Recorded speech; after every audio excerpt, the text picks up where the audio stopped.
It's amazing to me how across the last 3 episodes, you had world-class founders that build the leading companies in their industries, and they all share the same obsession, and that is investing heavily in technology. It didn't matter if they were making eyeglasses like Del Vecchio or tires or some of the best chocolate in the world. They all had this same obsession that founders like Andrew Carnegie had, that John D. Rockefeller had as well. If you read Andrew Carnegie's autobiography, you'll see one of the main ideas in that book is invest in technology because the savings compound. It gives you an advantage over your slower moving competitors and can be the difference between a profit and a loss. Leonardo Del Vecchio builds the most dominant business in his industry by far, one that is still thriving today. And in his biography, it says, his profits must first be reinvested in the heart of his own company, in research and development, in automation and technology. Never skimp when it comes to spending to be at the cutting edge. It has always been like this. If there's a new machine to buy, he wants it immediately. This heavy investment in research and development and the latest technology is exactly what using Ramp for your business is like. Ramp is the presenting sponsor of this podcast, and Ramp is a guaranteed time and money saver. Ramp gives your business easy-to-use corporate cards for your entire team, automated expense reporting, and cost control. Many of the fastest growing and most innovative companies in the world today are running their business on Ramp. Notion is an example of that. And the CFO of Notion said this: people ask how we're using AI in finance, and I have a simple answer for them. We use Ramp. When you use Ramp, you now have top-tier technical talent and some of the best AI engineers working on your behalf 24/7 to automate and improve all of your business's financial operations. Let the robots chase your receipts and close your books so you can use your time and energy building great things for your customers. Because at the end of the day, that is what it is all about, building a product or service that makes somebody else's life better. That is what I'm trying to do, and that is what Ramp has done. Get started today by going to ramp.com. There's another tool in technology that I want to tell you about, and Ramp actually uses this tool. It is Vanta. I've told you how Ramp has the best technical talent in their industry, and knowing that the team at Ramp trusts Vanta was a huge positive signal. And when I talked to Vanta's founder, Christina, it became obvious why Ramp uses Vanta. Vanta helps your company prove that you are secure so more customers will use your product or service. You can think of Vanta like an intelligent security assistant that helps your company pass audits without tons of manual work. This is important because, number one, customers need to trust you. If your company is handling sensitive data, customers want to know that it's safe. The certifications that Vanta helps you get are proof that you take security seriously. Number two, Vanta helps you win deals and close contracts. You will lose deals without it. Many big companies will not sign contracts unless you're certified. No certification equals lost sales. This is why the average Vanta customer reports a 526% return on investment after becoming a Vanta customer. Number three, manual compliance is slow and painful. Doing everything by hand takes months. History's greatest founders invest heavily in technology and will not tolerate wasting valuable company time doing something with labor when technology can automate it. And number four, you stay secure over time. Vanta helps keep checking your system constantly so you don't fall behind or forget anything important. Your intelligent security assistant works around the clock. Vanta will help you win trust, close deals, stay secure much faster and with less effort. Go to Vanta.com to learn more. And if you tell them that David from Founders sent you, they will give you $1,000 off. That is Vanta.com. Leonardo Del Vecchio is the patron, legend, and haunting spirit of the global eyewear business. He is its Citizen Kane and its Captain Ahab. His father died before he was born, his mother was poor, and he was raised in an orphanage. He went to work as a metal engraver at the age of 14. At 25, Del Vecchio opened a workshop in a tiny village in the Dolomite Mountains that was giving away free land to companies that were willing to move there. Del Vecchio built a factory to make parts for eyeglasses. He had a young family. He built a house next door to the factory so he could start his day at 3 a.m. Over the next half century, Del Vecchio grew his company, Luxottica, into the world's greatest maker of glasses.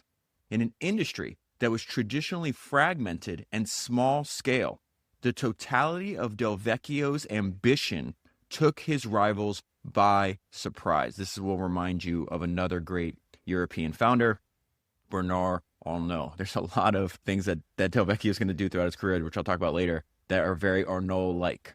He sought to control every element of the business, from the metal alloys of the hinges to the stores where eyewear is sold.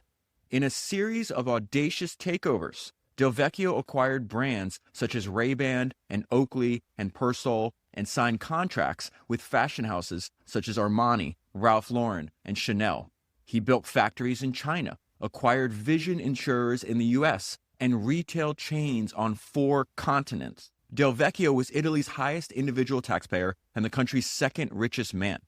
A few years ago, people thought his career had run its course, but at the age of 81, Del Vecchio announced the greatest deal of his life, in which he also secured the final missing part of his frames, the lenses, when Luxottica agreed to merge with Essilor.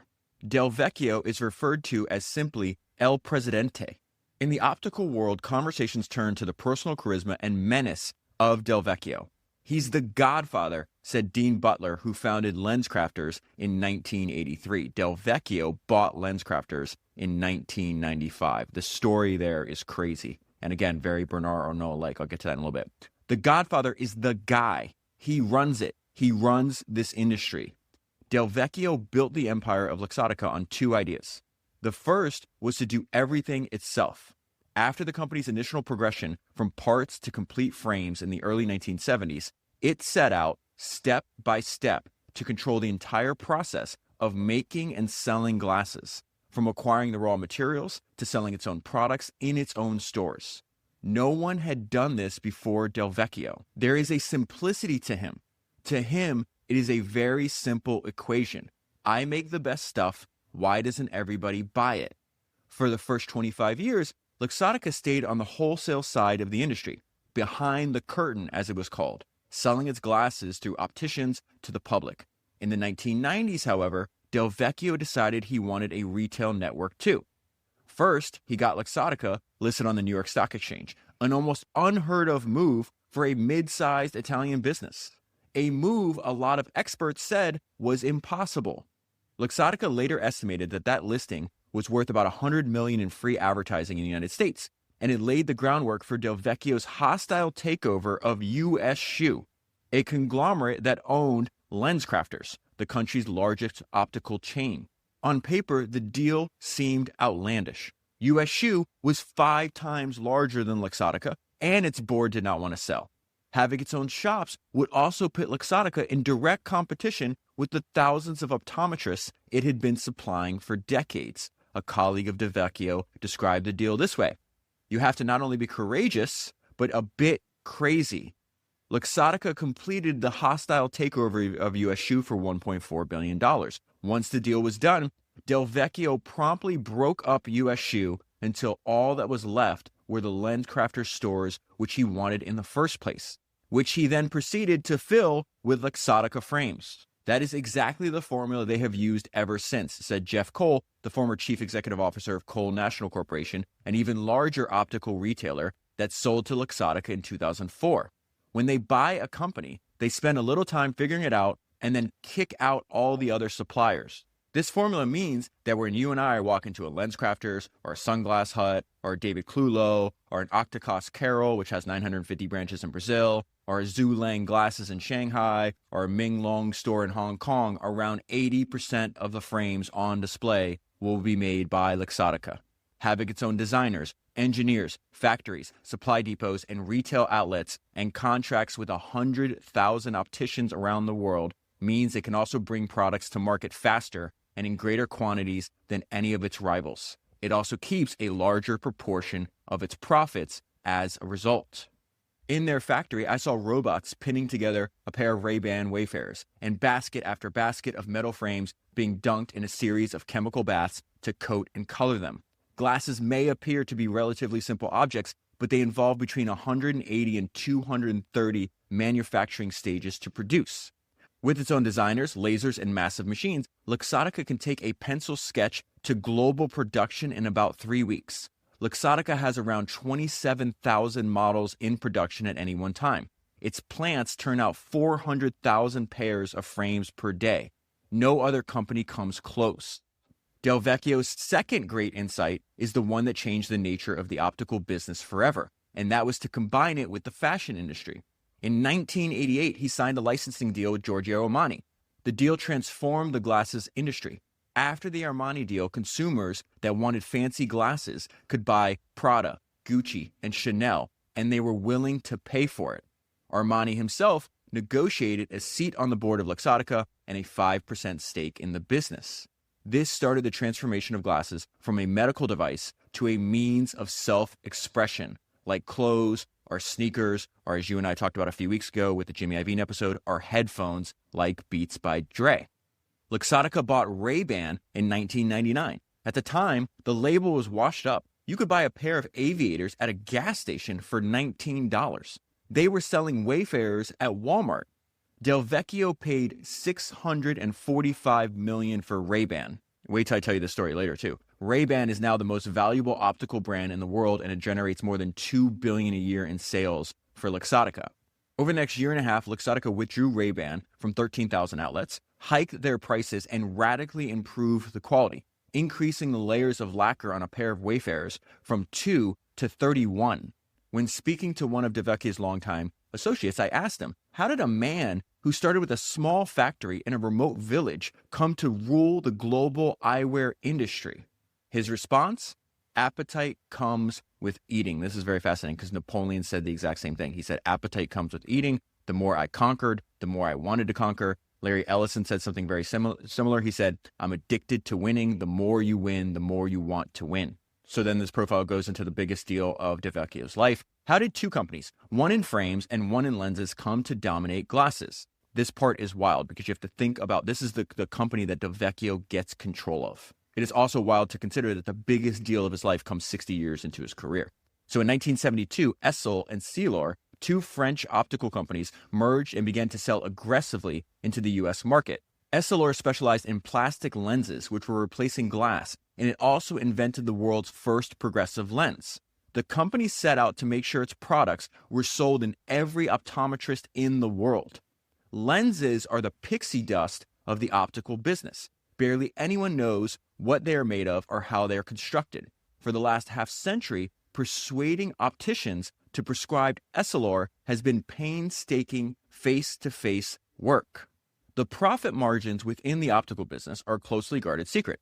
While opticians might sell frames for 2 or 3 times their wholesale price, it is the lenses where they make the most money, charging markups of 700 or 800% to their customers. The largest margins of all are on complex progressive lenses and a protective coating. So think about like scratch resistance for your lenses, right?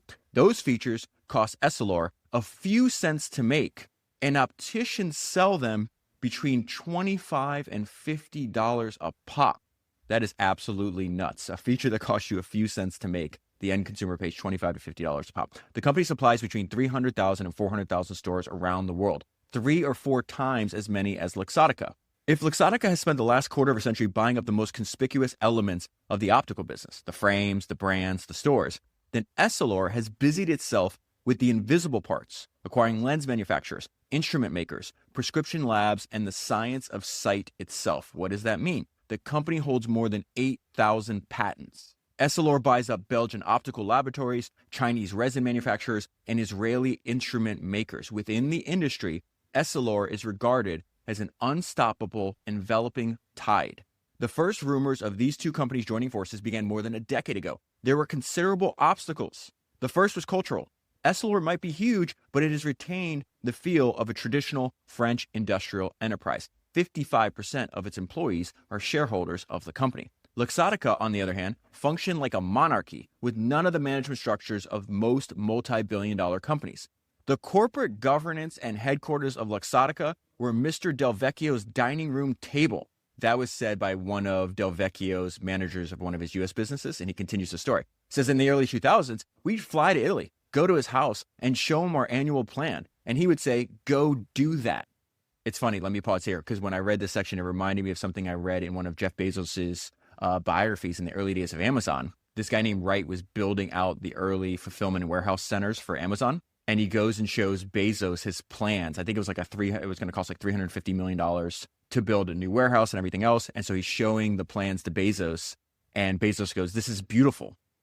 And then Wright asks Bezos, who do I need to show the plans to, and what kind of a return on investment would I have to demonstrate? And Bezos replies, don't worry about that, just get it built. And then Wright says, don't I have to get the approval to do this? And Bezos says, you just did. So back to this. The companies also saw themselves differently too. Essilor has a moral purpose. With Luxottica, it's all about domination. That line is going to give you an insight into Del Vecchio's personality as we go through this. The most infamous Luxottica deals carried an edge of brutality. In 2001, the company clashed with Oakley, the world's hottest maker of sunglasses at the time. Luxottica had just bought Sunglass Hut, which sold a third of all U.S. sunglasses, and Del Vecchio demanded that all of its suppliers drop their prices. Oakley refused. In the summer of 2001, the company's founder, Jim Gennard, flew to Milan to meet Del Vecchio and strike a deal.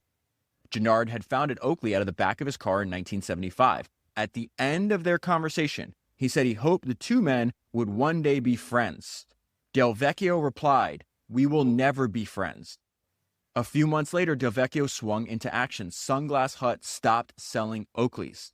Sunglass Hut accounted for a quarter of Oakley's business, and its share price fell by 37%. Then Luxottica began to produce Ray-Bans with bright blue and green lenses that were eerily similar to Oakley's colored shades. Oakley sued, the case was settled out of court, and Luxottica bought Oakley for $2.1 billion. By that time, Del Vecchio appeared ready to retire. In the summer of 2004, as he approached his 70th birthday, Luxottica's founder handed over day-to-day control of the company to Andrea Guerrera, a young chief executive.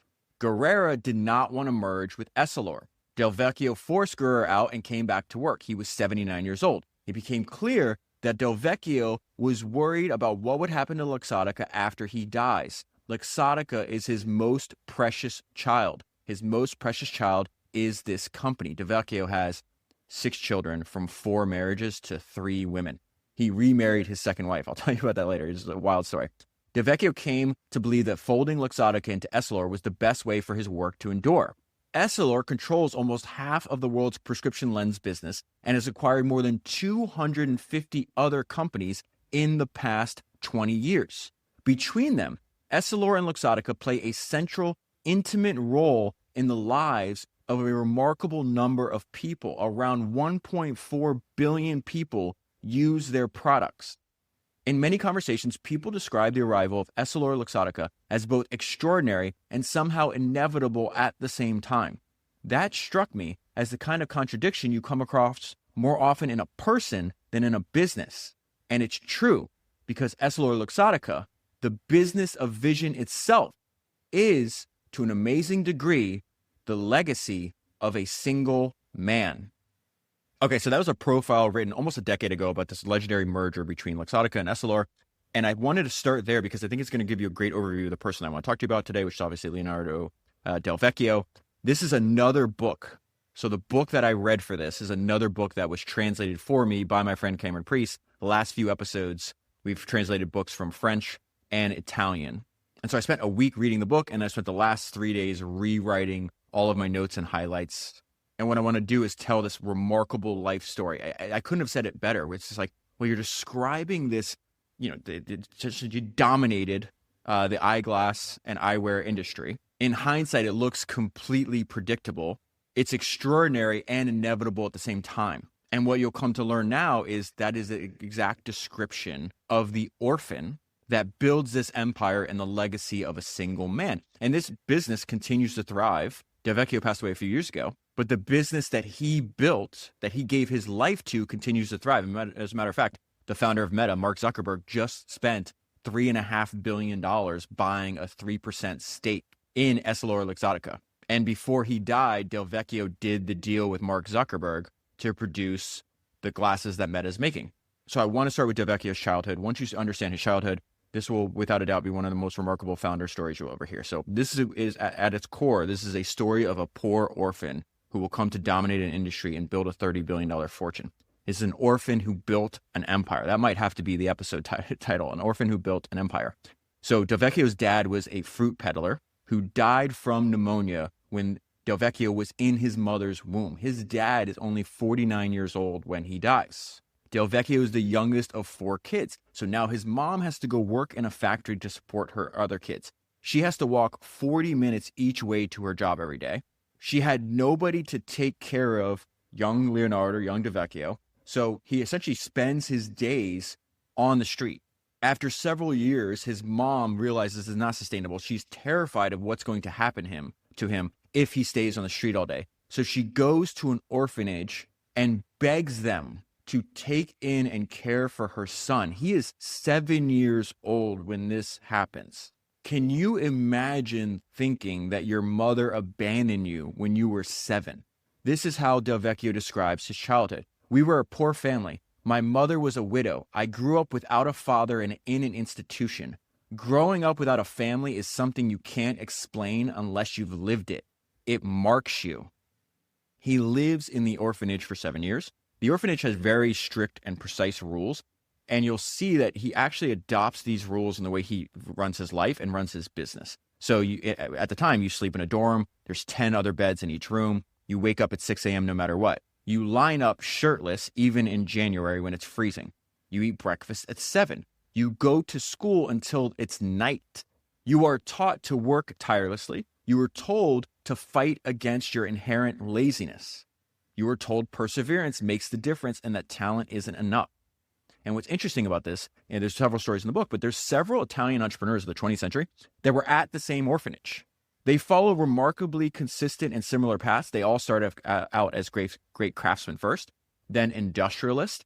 And they said they were united by maniacal attention to the quality of their product and never satisfied with what they achieve. And keep in mind, this is Leonardo and glasses.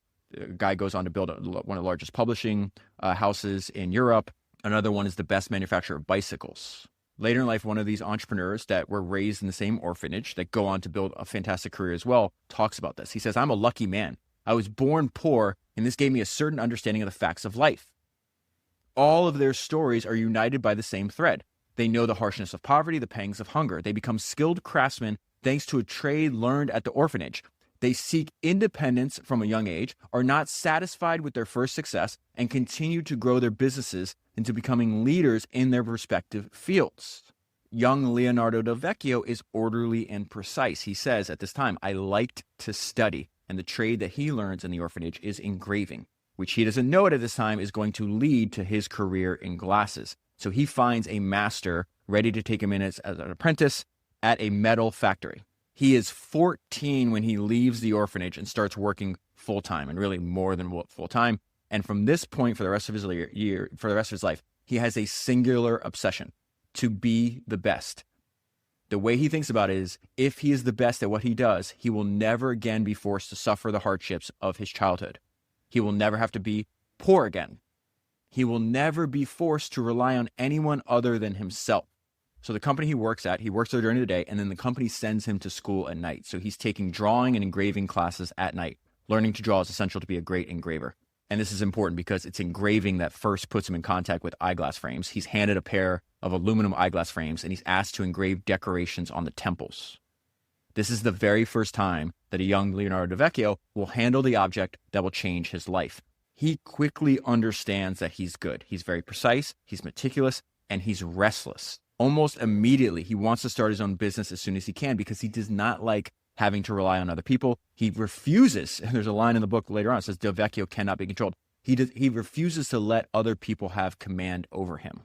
I think Del Vecchio is a great example of the wisdom that Charlie Munger had when Charlie Munger said, hey, it really helps. Don't read business books, read the biographies, because it helps to tie the ideas to the personality that developed them.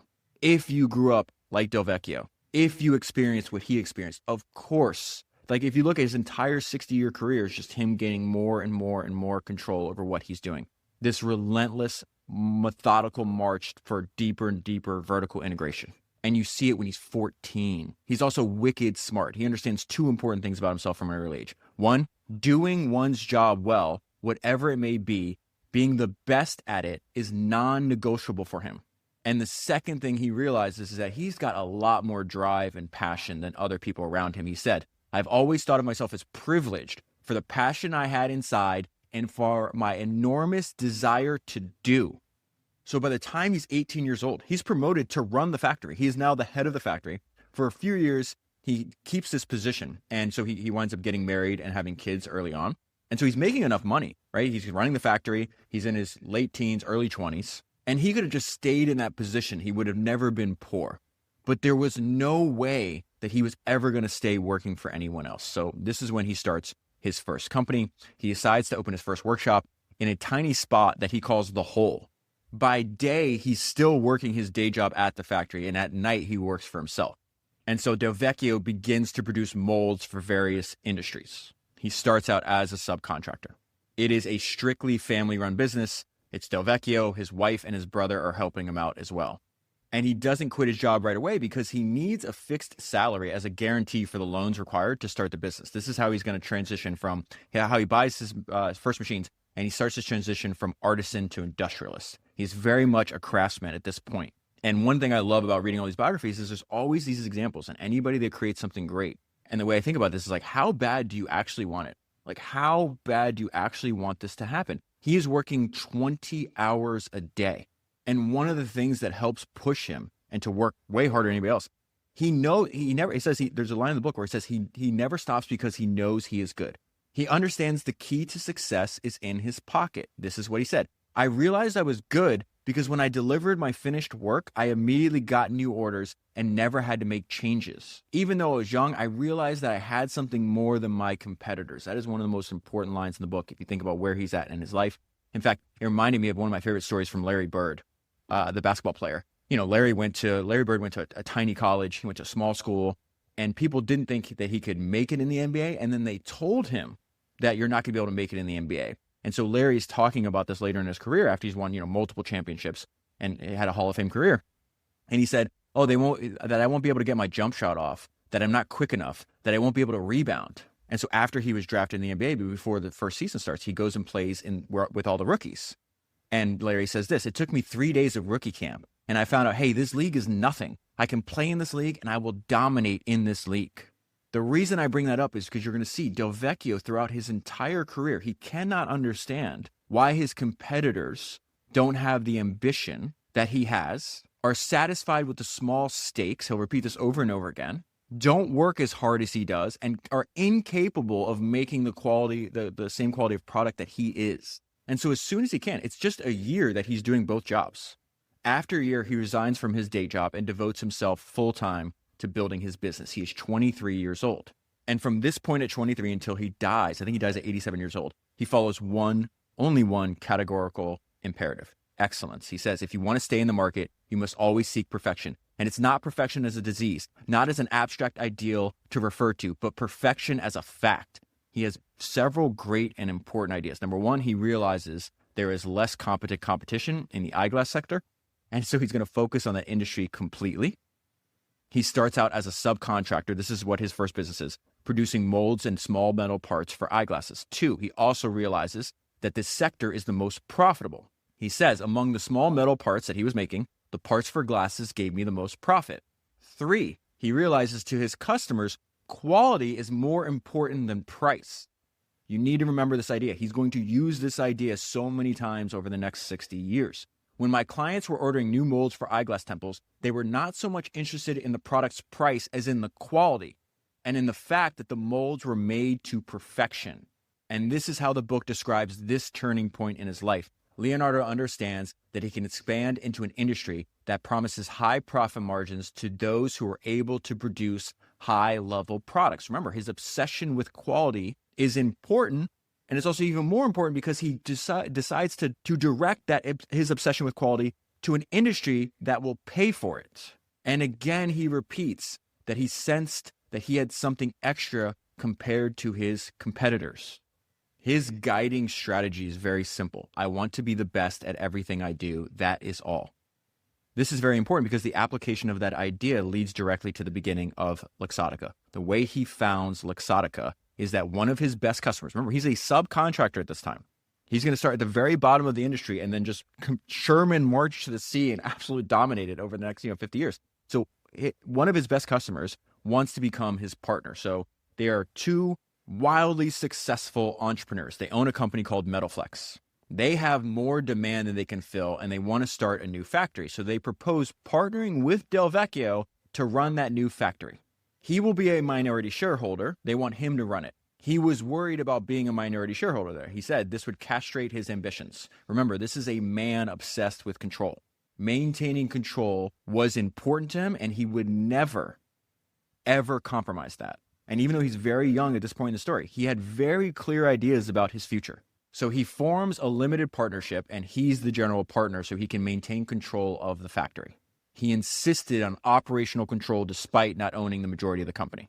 So he sets up the factory in this town of Orgordo because the mayor is giving away free land for companies that will come create jobs. It used to be a mining town. Once the mine closed down, the population was dwindling. And so the mayor actually did something smart. It's like, hey, you can have the land, just come here, build factories, build businesses, and hire the people that are living in the town. Now, the degree to which Del Vecchio will thoroughly dominate this village and really anybody in his life and his entire industry, he's going to turn this village that was depopulating into a Luxottica town. At one point, there's like 4,000 residents of the village, and there's 4,500 people working at this factory. And so he is 26 years old. And again, the book makes this point several times. I think is important to point out. This is the start of his empire, but he didn't know it at the time. He never did. He just sees an opportunity for growth and he pursues it. His entire career is one step at a time with a clear and simple idea: to be the best. And if you want to be the best at what you do, then growth is necessary. Now, Del Vecchio's relationships with his partners is going to remind you a lot of Rockefeller. So the Metalflex owners, what they thought is like, oh, we found a way to expand our business. But what they didn't see is that they created a threat. So before setting up the factory, they say, come work at the Metalflex headquarters so you can actually learn how to build these businesses. So they had him do everything from delivering parcels to customers at the post office to receiving sales and purchasing documents. Months and months of apprenticeship that allowed him to understand the industry from inside one of the leading factories. And this guy, he doesn't miss the opportunity to learn from the best. And he also takes note of everything: names, addresses, people. He studied every detail of the industrial activity, understood who the most promising customers were, which products were the most popular, information that would prove useful a few years later to compete directly with his former partners. This is another great example of the maxim that you and I see over and over again in these books. If you know your business from A to Z, there's not a problem you can't solve. He's going to run through these dudes like a hot knife through butter. This is an example of his early employees describing him, but also another example of how bad do you actually want it. I would wake up and it was still dark. I would open the shutters and check the factory on the other side of the river. I would always find the light on before dawn. I would tell my brother, who also worked in the factory, wake up. The boss is already there. In 1961, Del Vecchio invests 500,000 lira for 33% of the company. So that's about 6,000 euros today. So he puts in 6,000 euros for 33% of this company. 60 years later, his shares will be worth 25 billion euros, from 6,000 euros to 25 billion in 60 years. My friend Moses Kagan had this great tweet, and something me and him bond over is this obsession of not interrupting the compounding, of finding what you're meant to do and do it forever. And he was looking at resumes, if I remember correctly, and it's just like, people just jumping around every year, 2 years, 3 years, whatever the case is. And this is what he said: by jumping around like this, you're giving up the benefits of long-term compounding, and long-term compounding is one of the most powerful forces in business and life. From 6,000 euros to 25 billion in 60 years. And all of this happened in a remote location. The town that he sets up his first factory in doesn't even have a single paved road. And I actually think there's a benefit that people overlook here. He benefits from being in such a remote location. The early employees had no other options. They gave everything to the company because it was their only opportunity to provide for their families. Some of the early employees stayed for 50 years. Their sons and daughters worked in their factory. Their grandsons and granddaughters worked in the factory.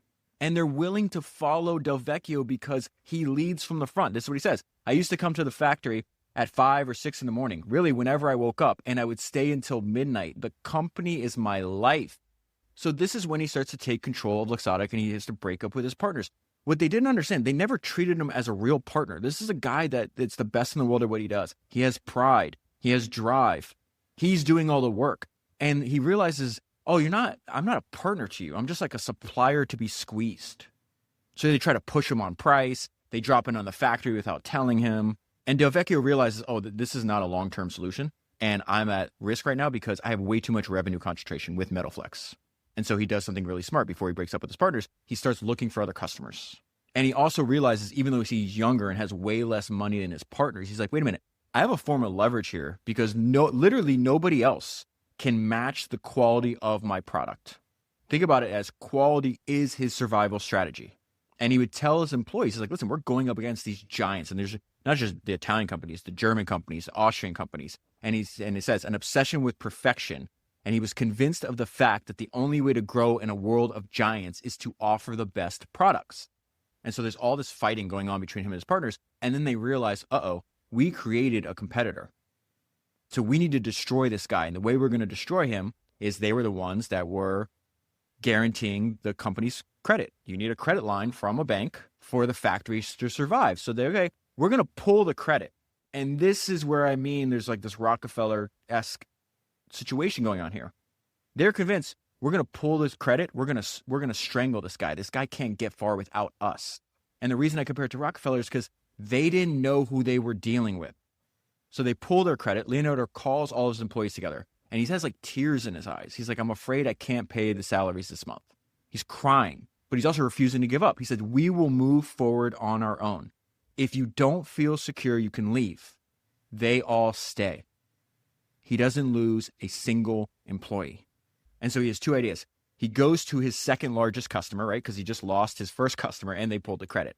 And so this guy named Boris Kilott was making a ton of money importing Italian eyewear into the United States. He owed the factory 35 million lira. And so Vecchio goes to him, explains what's going on. He's like, I will die if I need this money now. If you don't pay me, I can't pay my employees. And then therefore you don't have the product that you're making a ton of money importing into the United States. So Boris gives him the money.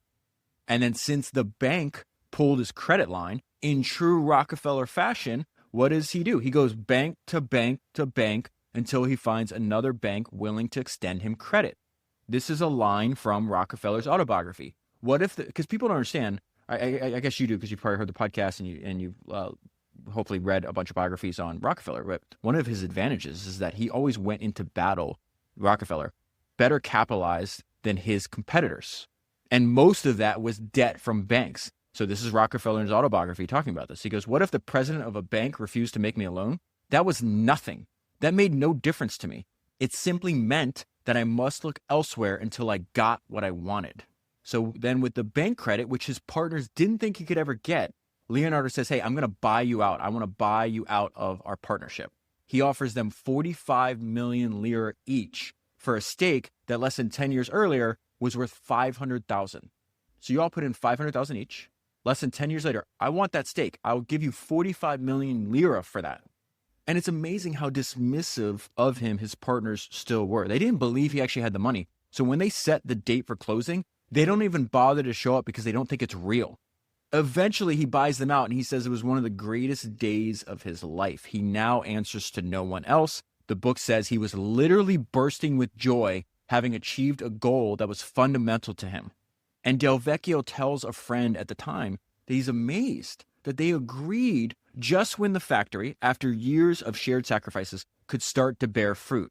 He said it's a little like David who kills Goliath, a paradox where those who did not have money buy, while those who were well off financially decided to sell.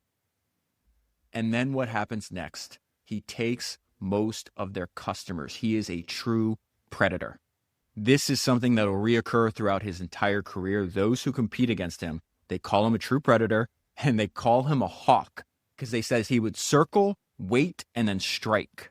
And so what just occurred in Leonardo Vecchio's life reminds me of this story about a young John D. Rockefeller. This is from this book called Conspiracy, which was written by Ryan Holiday. And I want to read this excerpt to you. Rockefeller found himself stuck with bullying corrupt business partners. He wants to break with them, but he can't because they control the votes. They're squeezing his business to death. They abuse him, talk about forcing him out. What is he to do? Quietly, Rockefeller lines up financing from another oil man and waits. There's a confrontation. One of them tries to threaten him. You really want to break this up? Yes. He calls their bluff. They go along knowing that the firm's assets will have to go to auction. They're sure they'll win. Rockefeller doesn't have that money. He bids. They bid. He bids. They bid. Rockefeller wins the auction. A few weeks later, the newspapers announce his new partnership, revealing who had backed his bid, and the news that Rockefeller, at age 25, is an owner of one of the largest refineries in the world. This is what Rockefeller said. On that day, his partners woke up and saw for the first time that my mind had not been idle while they were talking so big and loud. They were shocked. They'd seen their empire dismantled and taken from them by the young man they had dismissed. Rockefeller had wanted it more. You could take out the name Rockefeller and put in Del Vecchio, and that story is almost exactly the same. 60 years later, Del Vecchio's business is thriving so much that Mark Zuckerberg pays $3.5 billion for 3% of it, and Metalflex doesn't exist. And from here on in, the rest of his career, it's just step-by-step vertical integration. He's obsessed with controlling everything. He is not satisfied with a slice of the market. He wants everything. And he has a bunch of very simple ideas that he builds his career on. The way I think about what's happening in his life, he's like, number one, I'm better than anyone else. I know my product is better. Two, I want control. I want to eliminate intermediaries everywhere I find them. And this takes decades and decades. This is something that happens overnight. Three, so the logical next step is three, I should build my own glasses. And this is what he says. I produce the semi-finished goods necessary to make the glasses. Why give this advantage to the final assembler? I can do everything in-house. Why should I allow others to benefit from my expertise? The answer is self-evident. We must manufacture a finished product. And he just has this great mindset early. He sees where he's vulnerable. And he's like, well, if I just analyze my company honestly, right, I see my vulnerability. And if I was on the outside, this is what I would do. And so it says for him, company growth is a natural consequence of the choices of creative destruction. Companies are obligated to continuously develop. Whoever stops is lost. They risk being crushed by the competition and overtaken by more dynamic entrepreneurs. And I think it's been obvious up until this point, but this guy is extreme. He says, it is forbidden to get distracted, to rest on one's laurels, to be complacent, to enjoy success and personal achievement. So think about what he just said. It's forbidden to enjoy success and personal achievement. This is something that's going to reappear over and over again. His work is by far the number one priority in his entire life. For Del Vecchio, Luxottica comes before everything else. He always puts the company before everything else, even his own family. He gets married 4 times and has 6 children. He divorces his second wife after just 3 years, gets married again, has more kids, divorces her too, then remarries his second wife again 10 years after they get divorced. There is a 47-year age gap between his oldest child and his youngest. And later, when he's in his 80s, because he's like 85 when the book is written, when he's in his 80s, he says he only has one regret, and that is not spending more time with his kids when they're young. And I don't believe him. And the reason I say that is he's definitely driven because he wants to be the best in the world. He wants what he wants to do. But he's also driven by fear that I don't think ever ends. A fear that somebody else is going to come along, somebody better, and take what he gave his life for. So let's go back to the story where he's just like, okay, I'm going to eliminate intermediaries anywhere I find them. I think I can build my own glasses. Everybody tells him you can't build your own glasses. You should just stay a subcontractor. So he develops some prototypes for his own glasses. He travels from the little town back to Milan. Milan is having this huge fair. And he's like, this is where this exhibition, this is where I'm going to sell my own glasses, attempt to sell my own glasses for the first time.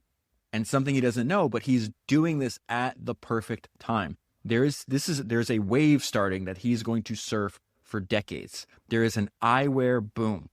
Glasses and sunglasses are changing from a medical device, and they're turning into a fashion accessory and a cult object. And he's going to benefit from not only more people buying them, but the fat margins that come along with this. So Del Vecchio himself, he travels, he's selling this, he brings some of his employees, but he's so desperate for orders, he doesn't know what to charge. So he sets the price really, really low. So he said, okay, you can buy, and again, this is a fair, so you have wholesalers coming to buy product. And so he's like, okay, we're going to sell our frames for 600 lira each. Very first day, they get swamped. Their booth is swamped immediately. Every day of the fair, there is so much demand that Luxottica increases the price every day. Within 3 days, their prices triple. And again, it goes back to the excellence of the product. This guy is working 20 hours a day. He's obsessed with being the best at what he wants to do. And the wholesalers see this immediately. There's a great line about this. When he left for the Milan fair, he was still full of doubts and fears. When he comes back, he's full of orders. By the time the fair is over, they have gathered orders for 2 years of production, and they have no idea how they're going to keep up with all these requests. But he is certain of one thing, that he was right, that Luxottica was ready to sell their own glasses under their own brand. And he does another thing smart. This is in the 70s, early 70s when this is happening. He continues to spend to grow. So most of the profits are reinvested into research and development and new machinery. This guy's obsessed with watching his costs. He keeps this like coin on his desk that says every euro saved is another euro in profit. And what Del Vecchio has in common with most of history's greatest entrepreneurs that you and I talk about, they manage their costs down to the penny, but they invest heavily. They empty the clip when it comes to investing in technology.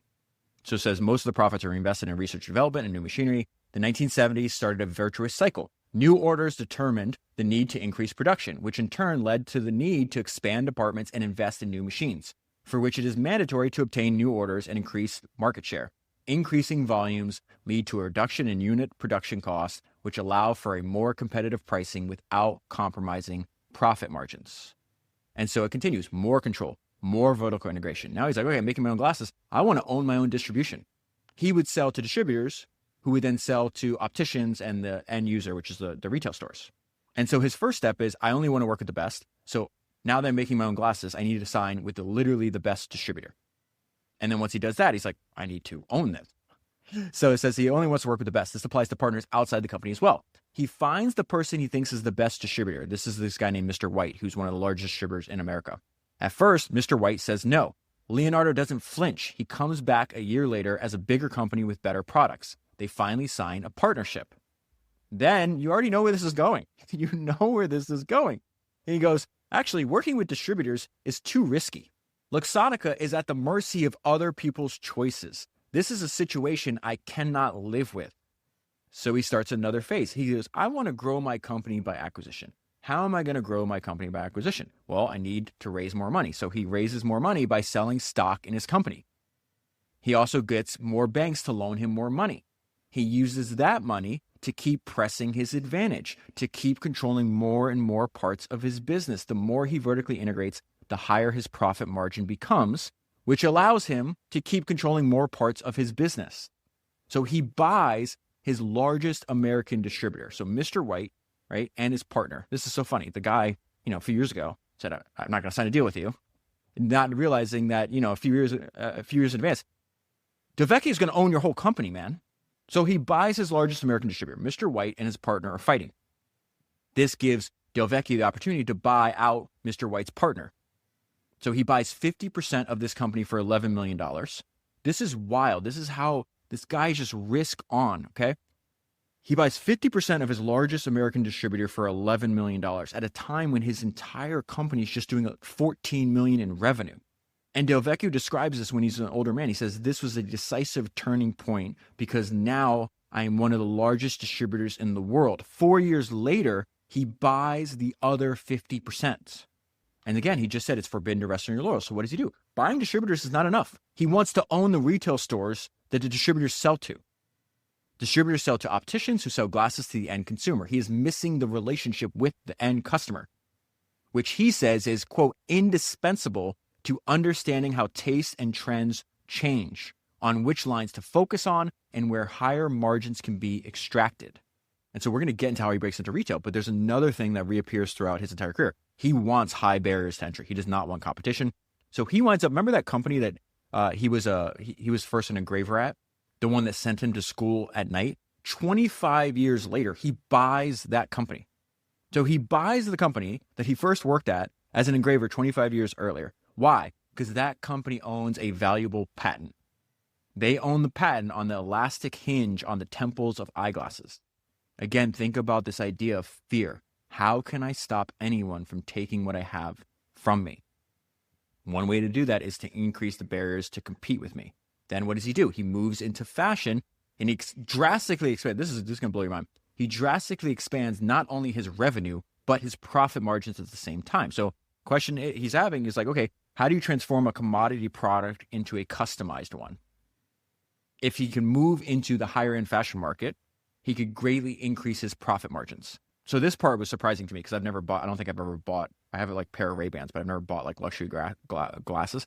It said in the book that the sale prices for some of these luxury brand glasses that are made by like the high-end fashion houses, they could be 10 to 20 to 30 times the cost of production. So they give an example of they're manufacturing some of these glasses Some of these companies are manufacturing these glasses that cost $30 and then turning around and selling them to the end consumer for $900.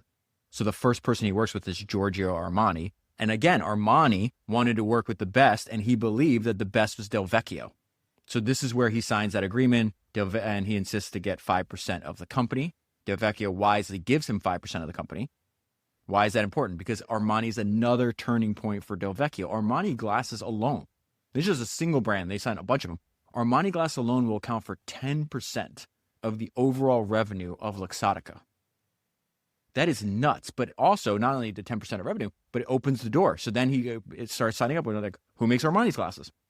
So he starts signing agreements with other fashion houses like Valentino, Chanel, Yves Saint Laurent, Ralph Lauren. The list just goes on and on and on. And so the Del Vecchio is like, hey, I need a bigger stage. I still need more resources because I need to get to that end user. So he says, it's time to go public. Everybody's like, okay, you're like a medium-sized Italian business. You're obviously going to list on the Milan Stock Exchange. He goes, no, I'm not. And this is what he said about that. If you have to sail, it's better to choose the big C rather than the small one. He lists on the New York Stock Exchange. The company is 30 years old, and Del Vecchio is now a multi-billionaire. I mentioned this earlier, but he estimated that going public gave the company $100 million in free advertising. He is now one of the wealthiest people in the world, and he's asked the secret to his success. This is what he says. There is no secret. It's decades of hard work. Then he's asked a follow-up question. Why are you still working? He replies, because I enjoy it. And so now he has more resources. He has more currency. And this is where he launches his hostile takeover of LensCrafters. He launches a surprise hostile offer to buy the U.S. Shoe Corporation, which owns LensCrafters, which is the largest optical store chain in the world. U.S. Shoe, this is the nutty part, was a conglomerate that had a stock market value 5 times higher. Their market cap was 5 times higher than Luxottica. And its board of directors did not want to sell. So this is a debt-heavy deal. Del Vecchio is going to use leverage financing. He raises money through bank loans, bond issuance, bridge financing from major European and American financial institutions. And his plan is immediately when he takes control of this asset, he just literally sells off every single thing. He doesn't care about anything else but LensCrafters. That winds up helping. He does this for $1.4 billion, and I think he recoups around $500 million from selling off the other pieces. And it was helpful for him to get financing for this because he's like, listen, if you just take LensCrafters, if you ignore everything else in U.S. Shoe Corporation, LensCrafters is actually highly profitable. They're throwing off a ton of cash flow. We're just going to take that cash flow to service the acquisition debt. And so it was at this point in the book, because he makes the point over and over again, and he just felt like he was competing against very weak competition. He'll talk about this later. It's like, if they could get enough to have a house by the sea, they didn't want to work anymore. He's like, I don't give a shit about having a house by the sea, even though he has a house and a helicopter and all kinds of crazy stuff. And there's something that Warren Buffett said that I think was simple and profound if you think about it for a while.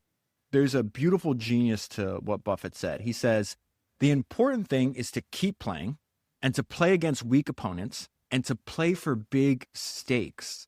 I think Del Vecchio is an example of exactly that. Repeatedly for decades. Again, what did he do? He kept playing. He played against weak opponents, and he played for big stakes. At every turn, Del Vecchio is surprised how slow his competition is and how limited their ambitions were. He had no ceiling to his ambition. He'd still be working in the business. He was working in the business. I think he dies at 87. He died from, pneumonia. The only way to get this guy to stop was to kill him. And one of the things I loved about him is he trusted his own judgment. He didn't care what other people thought about him or the way he ran his business. The perfect illustration of this is when he buys Ray-Ban. There are other bidders for Ray-Ban. Look at what he does here. So Bosch and Lohm are the ones that own Ray-Ban at this time. They need to get rid of it. Ray-Ban was like hugely popular in the 60s, 70s, and 80s. By the 90s, it's like a failing brand.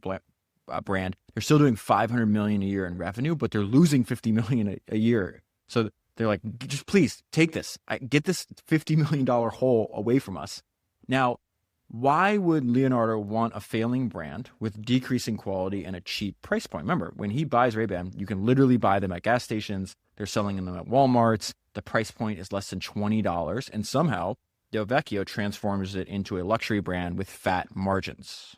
So what is going on? What does Del Vecchio see that other people don't see? It says Luxottica was still too focused on prescription glasses. Contrary to the trend in the sector, where sunglasses represented over 60% of the market. Moving towards sunglasses follows the same logic that Leonardo had adopted a decade earlier when he ventured with Armani into the world of designer glasses, to target segments where competition is not on price, but on product and service. Sunglasses have a much higher fashion content than prescription glasses. They are a product where brand and fashion are decisive. And above all, they have a higher turnover. People buy sunglasses to renew their look much more frequently than they switch to a new prescription frame. Now, there are other bidders for Ray-Ban at the time. All the other bidders are offering between 300 and 400 million. But they also move slow and overcomplicate the process. Del Vecchio grabs a sheet of paper and a pen, and he asks the question, how many pieces does Ray-Ban produce each year? Next question, how much will it cost us to produce a single piece? Next question, how much can we sell the glasses for? Having obtained the answers, he does a simple multiplication and arrives at his final price, $640 million. At the time, everyone else tells him he is overpaying. He doesn't give a fuck what other people think. He says, but I knew the glasses sector well and what Ray-Ban could give me. It would open the doors of any optician in the world. They, meaning the other bidders, could not understand that. And he was right. They're screaming, you're overpaying, you're so stupid. He now sells more than 10 times the amount of Ray-Bans as when he bought the company. Now, what was one of the most surprising things about reading this story is he makes the same exact mistake that Sam Walton did. They're the same person in the sense that they're going to dominate their industry. They're completely obsessed. They think about it all the time. So he steps, just same thing what Sam Walton did. He stepped down, let somebody else be CEO, and then is just unbelievably unsatisfied. One, wants to do the work themselves anyways, and two, unsatisfied with, they're going to want to, this is their baby. This is their life. They want to run it. You should never step down. It's fascinating that, 2 brilliant people could make the same exact mistake. So he says, he tried to transform himself. They used to call him the craftsman president because, he was in the factories. He was doing the work. Like he wasn't in an office. He never, I'll tell you about this in a little bit. It's just like, there's only one office that's empty in the in the factory, and it's Del Vecchio's. He was on the factory floor. He's in the stores. So he tries to transform. He fails at doing this, transform himself from craftsman president to shareholder president. But the problem is he's struggling in a role that's very different from the one he had built up over the previous 50 years. And then he also doesn't like how much attention that the new CEO, Del Vecchio is very, very quiet. So he doesn't like the fact that he sees his CEO, the one he hired, on the front pages of the newspapers in Italy for reasons that have nothing to do with selling glasses. And he can't understand why this guy doesn't understand that you have to dedicate all your time to the factory. And what Del Vecchio would say is factory above all. There is so much to do that a CEO should have little space to focus on other things. The CEO should fuse with the factory, live there full time. That is what he's saying. So he winds up firing him and comes back to run the company. He wants Essilor. Remember that the CEO that was running before did not want Essilor.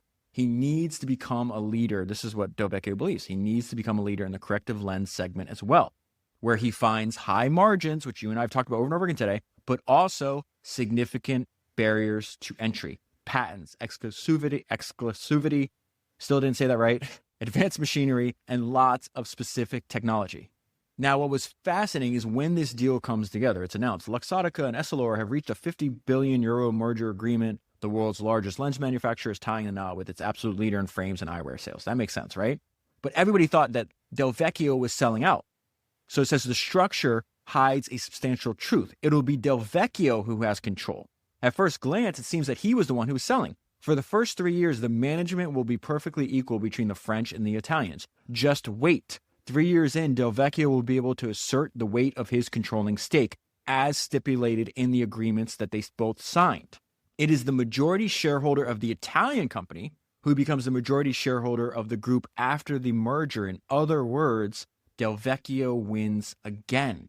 And so remember, his greatest deal came 60 years into his career. He's in his 80s. So at the time, young people were asking him, how did you manage to accomplish all that you did? This is his answer. I've always tried to improve. Every time I achieved something, I started thinking about how to make the next step. I see this over and over again. The way I summarize this is no rearview mirror, no resting on laurels, no sleeping on wins, make something great and then do it again. And then the book ends perfectly. In the end, his strategy has always been only one. I want to be the best at everything I do. That is all. Okay, so now you know what I think are the most important parts in the story of the life and career of Leonardo Vecchio. What I did is, I told you I had 29 pages of notes for all the reading I did about him. I then condensed those 29 pages into a list of about 50 short sentences that I think will give you a sense of the man and how he ran his life and his business. So I just want to run through them. He followed a few simple but essential rules. Those who have competed against him call him a true predator. Rivals called him a hawk. He would circle, wait, and strike. He believed the world belonged to those bold enough to take it. Those who owe their well-being to him revere him like a deity. He devoted his entire life to mad and desperate work at the expense of children and marriages with the ambition to be the best always. He had a will of iron and a fierce stubbornness to follow his own intuitions. He was always looking ahead. He was never satisfied. At 87, he had no intention of letting go. He knows no boundaries. Every strategy of his starts with the product. His choices always head in one direction, excellence. He would insist on seeing and improving every new design every week. He had a fear that never left him, that someone better might come along and take everything away from him. He said, what you don't take for yourself, others will take from you. You mustn't nurture potential competitors. If you get distracted or rest on your laurels, as I've seen several entrepreneurs who started with me do, someone comes along to snatch your market away from you. The difference between me and many entrepreneurs who started with me, they felt they had made it when they could afford the apartment by the sea. I never got tired of moving forward. He had a passion for order, cleanliness, and control. He'd show up at factories running a finger across machineries to check for dust. He uses simple words that get straight to the point. He has a great talent for simplifying the most complex situations, just like he did when he bought Ray-Ban. He said, I follow every model we sell in every country on every line.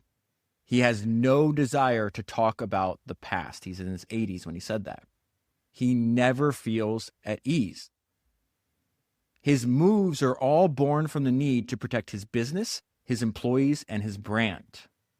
A longtime associate of his was asked, how did a young orphan from the outskirts of Milan manage to dominate a global industry? His answer, when describing Del Vecchio, so much passion. On his desk is a plaque with the phrase engraved, simplicity, transparency, clarity, humility. Also on his desk is another plaque with the words, every euro saved is an extra euro in profit. He said, here we produce, we don't talk. Our story is told through the excellence of our products, the processes required to make them, and the cleanliness of our financial statements. His passion does not lie in the office. His fixation always remained with what happens in the factory. I like to see the new models born, study the designs, the making of the prototype, all the way through to the complete collection. He has never changed his mind. His profits must first be reinvested in the heart of his own company, in research and development, in automation and technology. Never skimp when it comes to spending to be at the cutting edge. It has always been like this. If there is a new machine to buy, he wants it immediately. Here's a great description of Del Vecchio's career. A man who was trained in the field, who bet on a few simple and powerful ideas, on the quality of his products, on his spirit of conquest, and on a hunger that no achievement has managed to satisfy. It all starts with the product. This, I just want to be the best at what I do, is such a powerful idea. Ask yourself, am I the best at what I do? If not, how can I be? Del Vecchio started out by making a mold that turned out to be the best product on the market, and everything developed from there. It happened naturally, step by step, almost without realizing it. He said, some have a passion for the mountains. Some have a passion for cycling. My passion has always been the factory. He understood decades ahead of his competitors that the winner would be the one who places the customer at the center and manages to retain him. He's described as having the same charisma as Steve Jobs and having a reality distortion field effect on those around him. He shaped reality to his liking. His requests were very clear. His employees would describe him as easy to understand. He watches every penny, doesn't tolerate waste, and invests heavily in technology. He said, I have great respect for money. I have always invested my money in the company to keep it competitive. He says, I have a respect for money and the effort required to make it. He maintained a great perspective. Some would say, you're working so hard, how difficult your life would be. He would say, to remain alive is a privilege, as is being fortunate enough to get up in the morning and make frames all day, feeding dozens of families. He lived by a simple but powerful principle. One's own work must be done to the best of one's ability. There is only one office that is always empty, his. He is never at his desk. The office is not for him. He is a trench man, a factory man. He said, I'm always around the factory. I talk directly with everyone, explaining why and how we do things this way. What is he saying? He's using the word explaining. What he's saying, he's teaching. This is what Jim Sinegal, the founder of Costco, said. If you're not spending 90% of your time teaching, you're not doing your job. That is a direct quote from Jim Sinegal. I'm always around the factory. I talk directly with everyone, explaining why and how we do things this way. He explains his very simple strategy for the factory. You have to do things well, then better, and then always better. Innovation has to be continuous. He had so many ideas that he had to keep a tape recorder next to his bed. He would wake up in the middle of the night with a solution to a problem or an idea to expand his business. He would record the idea and then he'd go back to sleep. He was driven for decades by a deep need to be autonomous. He does not want to depend on other people. He believed that complacency kills. Others took vacations at the sea. I kept moving forward. He experienced a lot of change in his lifetime. His first son, Claudio, is 47 years older than his younger Clemente. Claudio grew up in a small attic room overlooking the factory. Clemente grew up the son of a billionaire. He says, I follow the performance of our 1,500 reps every day. He's in his mid-80s. It's the weekend, and he's obsessively checking every single individual store sales data on his iPhone. He says, I have never been satisfied. He was described as simply a man who sees far, much farther than others. Del Vecchio could never be controlled. He has taken over the world of frames by destroying the competition, humiliating his Italian rivals, buying out the Americans, annihilating the French and Germans. And finally, Del Vecchio found his reason for being in his work. And that is where I'll leave it. I would say for the full story, read the book, but the book's not even available in English, unfortunately. I will leave as many of my notes as possible in the show notes so you can see it on your podcast player. And make sure you're on my personal email list. I email the top 10 highlights from every single book and episode that I make. I'll leave that link down below. You can sign up for free, and it's also available at davidsenra.com. That is 394 books down, 1,000 to go. Thanks for listening, and I'll talk to you again soon.